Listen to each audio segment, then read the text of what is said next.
এই দরবারে এমন আছে পাগল আছে যারা আমার রাসূলের সাথে কি সচরাচর দেখা হয়, ঠিক কিনা? দেখা হয় কিনা?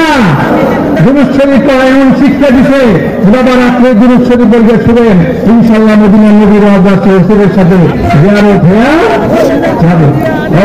আবু হানিফা রাহমাতুল্লাহ আলাইহি শেষবারের মতো যখন হজে গেলেন, কাবাগরের পাশে দাঁড়াইয়া কাবাগরের মালিককে বললেন, আমি একটু ভিতরে যাইতে চাই।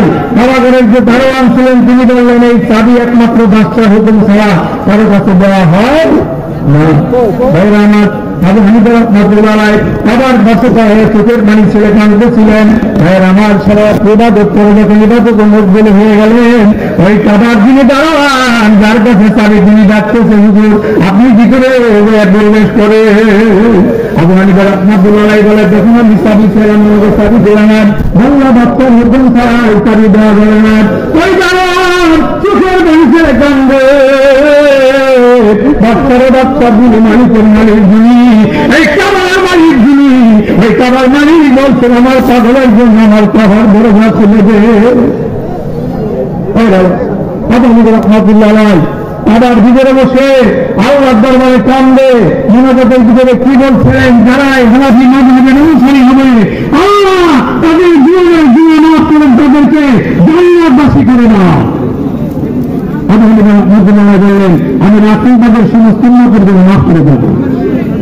আমরা বললাম কি, রাসূল তাদের উম্মতের জন্য মাফ করে দিলাম।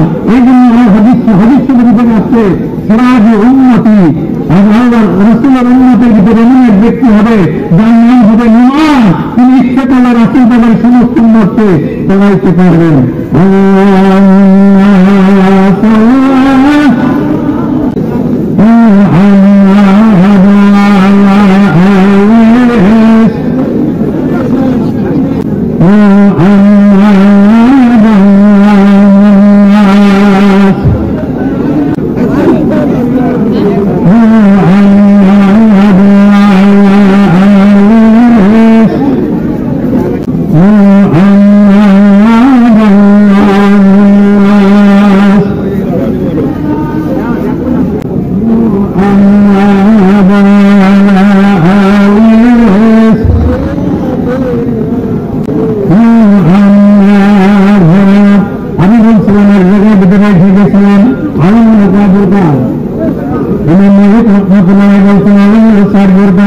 এক নম্বরে হচ্ছে ইমামে আমিলিন,